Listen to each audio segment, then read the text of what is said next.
कंचनपुर गांव में मोहन नाम का एक गरीब किसान अपनी पत्नी गौरी के साथ मिट्टी के छोटे से घर में रहता था। पिता की मौत के बाद कर्ज का बोझ उसकी कमर तोड़ चुका था।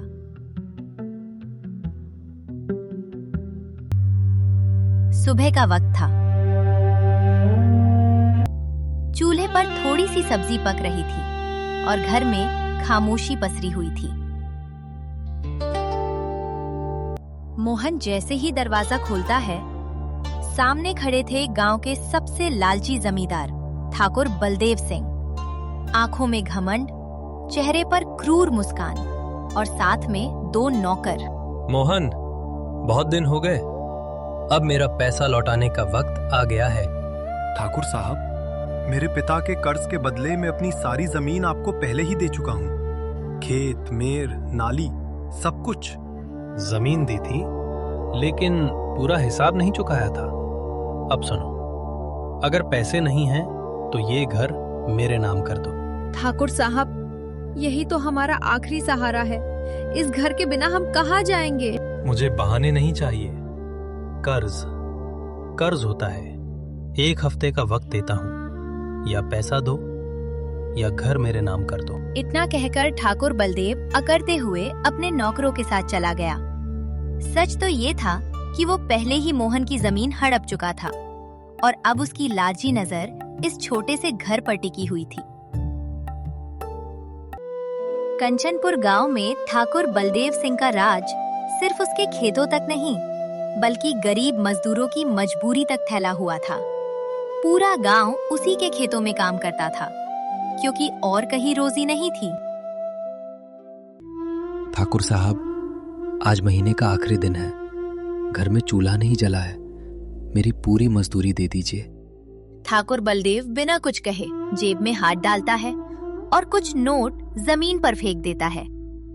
ले, ये तेरी मजदूरी। ठाकुर साहब, आपने तो 1000 रुपए देने का वादा किया था। ये तो सिर्फ 400 रुपए हैं।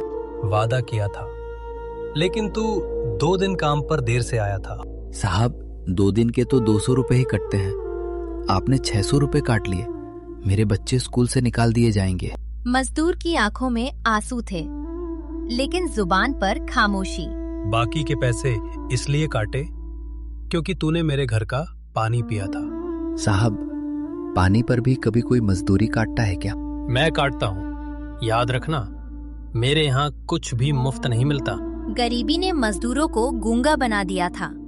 वे जानते थे कि ये अन्याय है, लेकिन पेट की आग हर सवाल को खामोश कर देती थी। आप कुछ बोले क्यों नहीं मोहन? ठाकुर साहब हमारा घर ले लेना चाहते हैं। बोलने को बचा ही क्या है गौरी? खेत चला गया, अब ये घर भी। हम सड़क पर नहीं आ सकते, कुछ तो करना होगा। डर था, लेकिन आंखों में हिम्मत थी।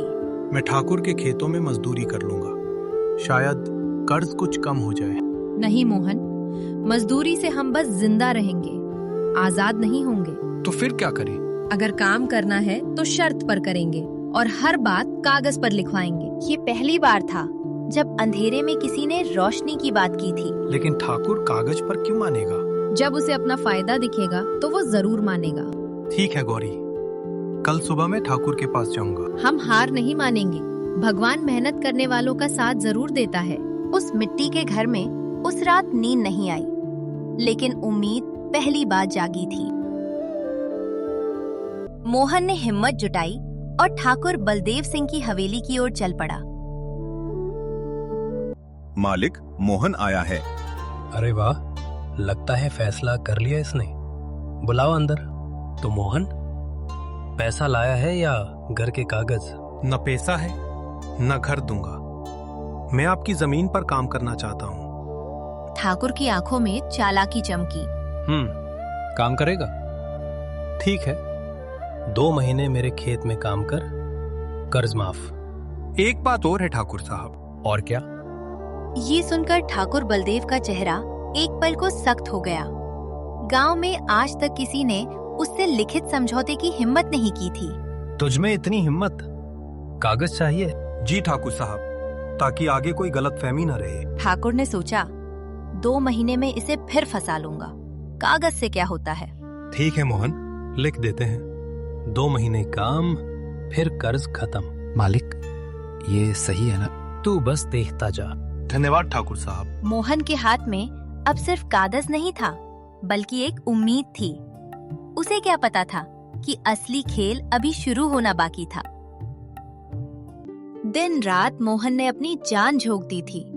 धूप हो या बारिश, सुबह हो या शाम, वो खेत में एक पल भी सुस्ताया नहीं।